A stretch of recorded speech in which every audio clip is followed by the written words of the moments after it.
Picture a city that has never once heard an air raid siren. A city deep inside Russia, not on the border, not in some disputed oblast on the edge of a map, but 1,000 kilometers from the nearest Ukrainian soldier. A city of factories and apartment towers, and ordinary people who went to sleep on the night of June 11th, believing with every reasonable expectation that geography itself was their shield.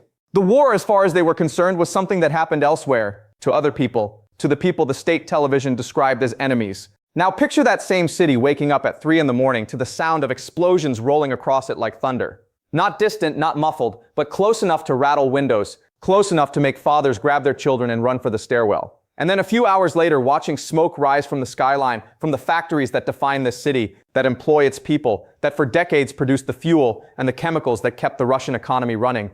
And then picture the mayor of that city appearing on camera to announce that Russia Day celebrations have been canceled. That is not a battlefield dispatch. That is something else entirely.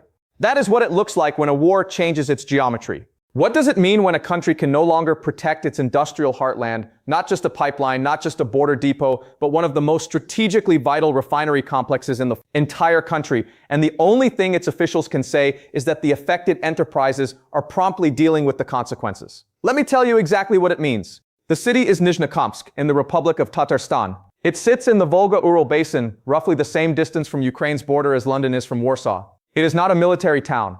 It is Russia's petrochemical capital. The Nizhnekamsk industrial district produces 23% of all industrial output in Tatarstan and about 30% of the region's exports. It is, in the language of economic geography, a node. Destroy a node and you don't just damage output, you disrupt the entire network it feeds. On the morning of June 12th, Ukrainian drones hit two major facilities there simultaneously, the TANECO refinery and the TAIF-NK refinery. TANECO is not a mid-tier target. It was the first oil refinery built from scratch in post-Soviet Russia, commissioned starting in 2005, and by 2022 it had risen to become the fifth largest refinery in the country, with a design processing capacity of more than 16 million tons of crude oil per year. It produces diesel, it produces aviation fuel. It produces the petrochemical feedstocks that flow downstream into everything from plastics to paints to propellant. TAIF-NK operates alongside it with a declared oil refining depth, the conversion rate of crude into usable products of over 95%, processing heavy high-sulfur oil and gas condensate. These are not soft targets. They are the kind of infrastructure that takes years to build, billions to maintain, and months at minimum to repair when seriously damaged.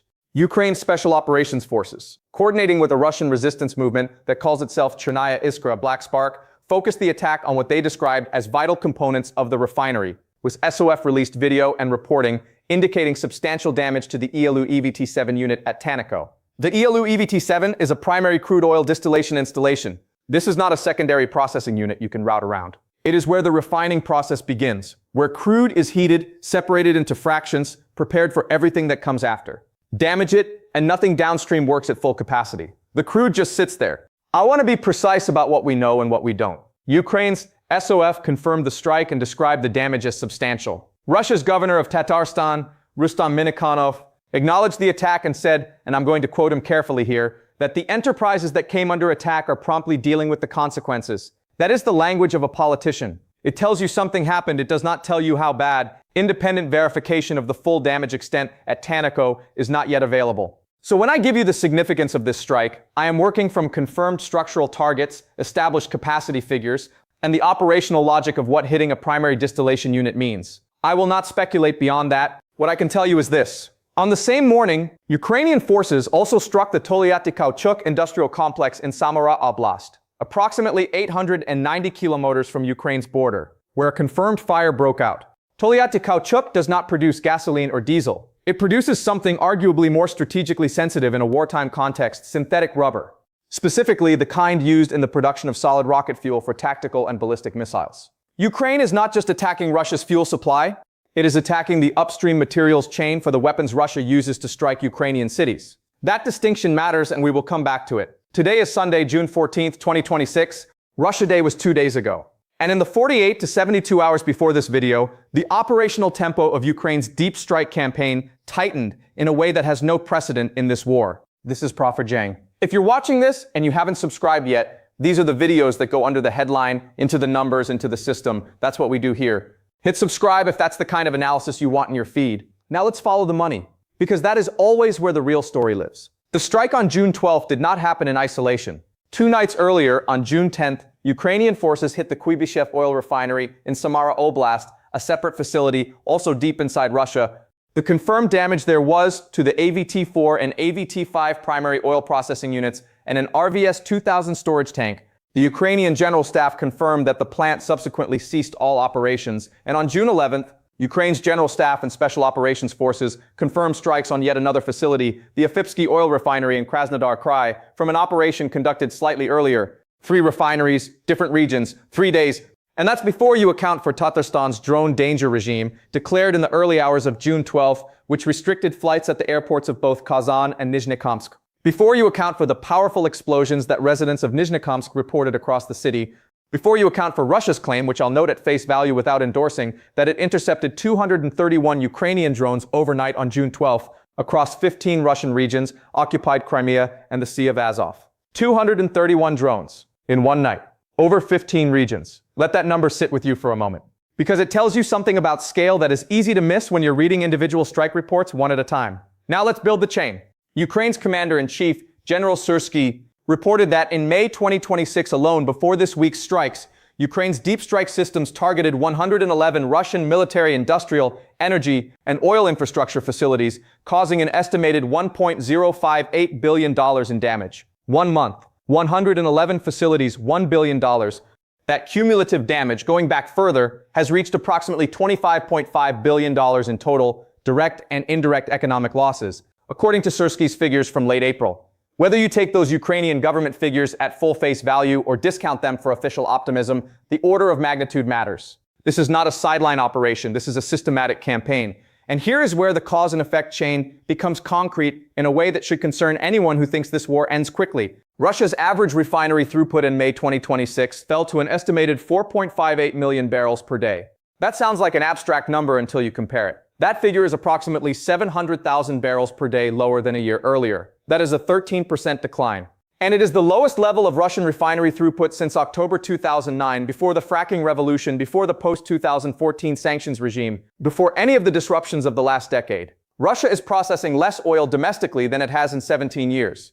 By late May, before this week, Reuters reported that the combined capacity of Russian facilities that had partially or fully halted operations exceeded 83 million metric tons per year, or roughly 238,000 tons per day. That is approximately a quarter of Russia's total oil refining capacity. The affected plants accounted for more than 30% of Russia's gasoline production and about 25% of its diesel output, a quarter of the entire national refining system. Now watch what happens downstream. Russia banned all aviation kerosene exports, effective June 1st through November 30th, 2026. This is the first time in modern history that Russia has imposed such a ban. They have never done this before. The official explanation from Russia's transport minister was that Russia was not facing any shortage of jet fuel and that the ban was introduced based on the interests of our airlines. I want to be direct with you, that explanation is in direct tension with the observable evidence. Because since May 31st, the day before the ban took effect, gasoline in occupied Crimea has been sold only via coupons. In Sevastopol, a temporary suspension of fuel sales was announced, with exceptions only for emergency services. You don't ration fuel in a peninsula you control if supply is fine. Ukrainian energy expert Hennady Ryabtsev offered a more calibrated read. They have plenty of gasoline, he said. There is no crisis in the Russian Federation. There are enough petroleum products to meet all needs. The local problem in Crimea is linked to the fact that our military has done an excellent job targeting logistics. I appreciate that framing because it's honest about what Crimea's shortages represent, a logistics breakdown, not a national production collapse. But those two things are not mutually exclusive. A logistics system under sustained attack is a logistics system that is degrading. The question is not whether it has broken yet. The question is what direction it is moving. The answer, as of this week, is worse. Now let's talk about money, because the financial dimensions of this campaign are the piece that most coverage skips entirely. In April 2026, Russia collected nearly 917 billion rubles in oil production taxes, formally double March's figure of 443 billion rubles. On paper, that sounds like Russia is swimming in oil revenue. But now look at the other side of the ledger. Russia allocated nearly 350 billion rubles, approximately $4.68 billion in subsidies back to oil companies. Why? To cap domestic fuel prices, to fund the repair of damaged refineries, to prevent the domestic fuel market from seizing up. The Institute for the Study of War assessed that these rising repair costs and state subsidies have likely offset gains from higher oil prices, costing the Kremlin an estimated $4.7 billion in April alone, $4.7 billion in 1 month. In subsidies and repairs, Not from the strikes themselves, from the secondary economic response to the strikes. That is money that is not buying artillery shells. That is not funding salaries for soldiers. That is not going into the procurement system that keeps this war running. It is going into the industrial equivalent of patching holes in a ship that keeps taking on water. And here's the complication I promised you because honest analysis requires it. There is a paradox buried in this economic picture that the most optimistic framings of Ukraine's refinery campaign tend to elide. Russian crude oil exports in 2026 have actually reached an average of 3.46 million barrels per day, higher than at any point since the 2022 full-scale invasion.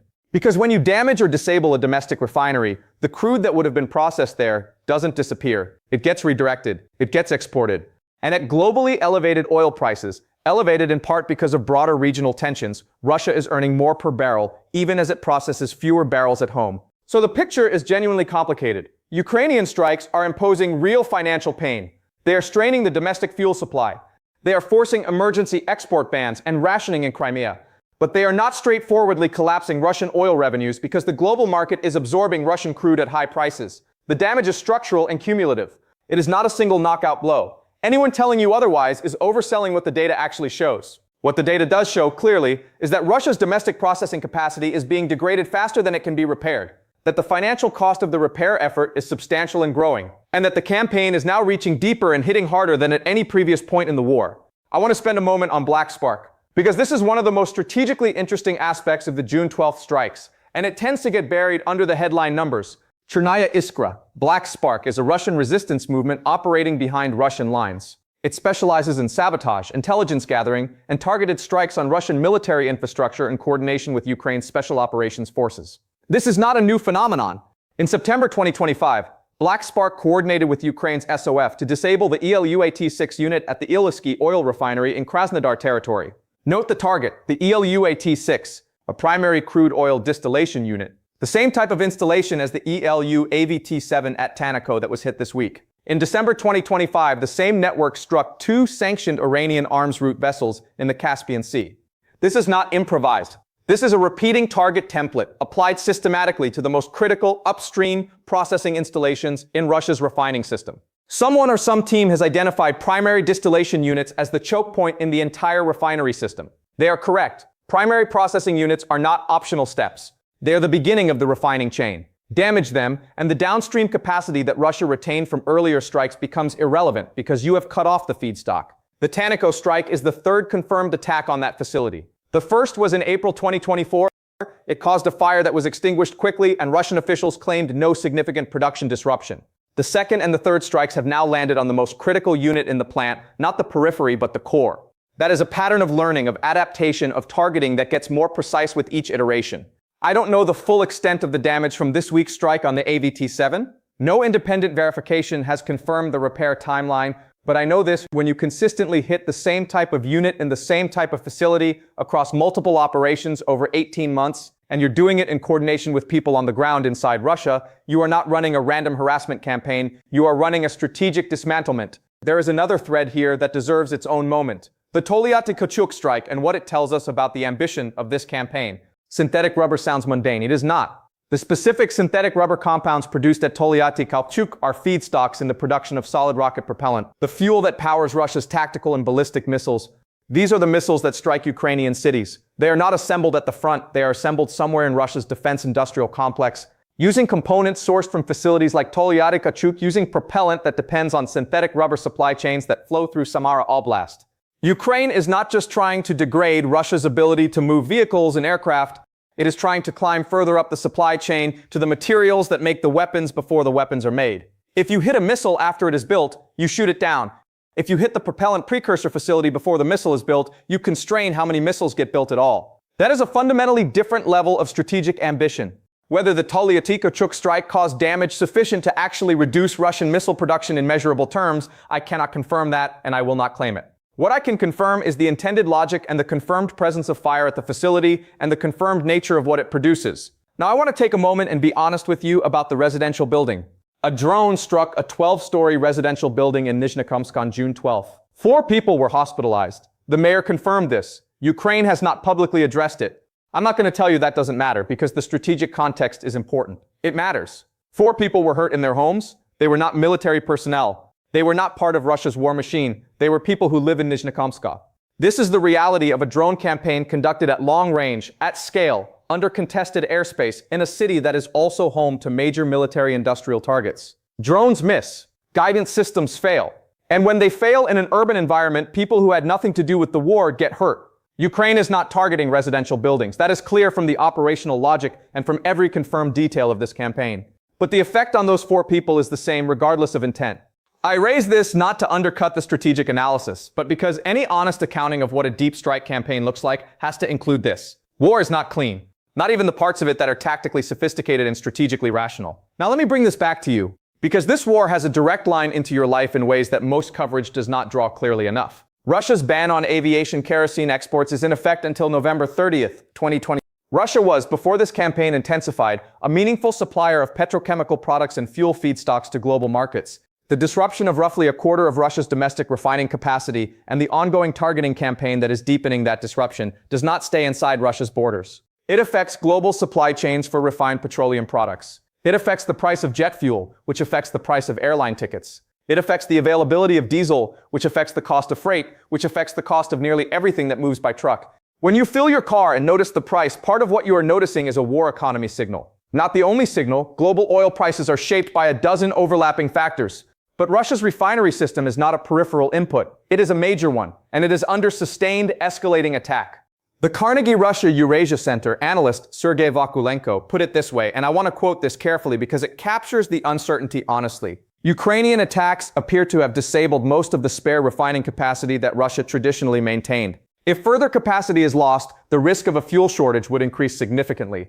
That is a conditional statement. It is not a prediction of collapse. It is a statement about reduced margin, about the difference between a system with slack and a system running at the edge. Russia is now running at the edge of its refining system. It used to have buffer, it no longer has much.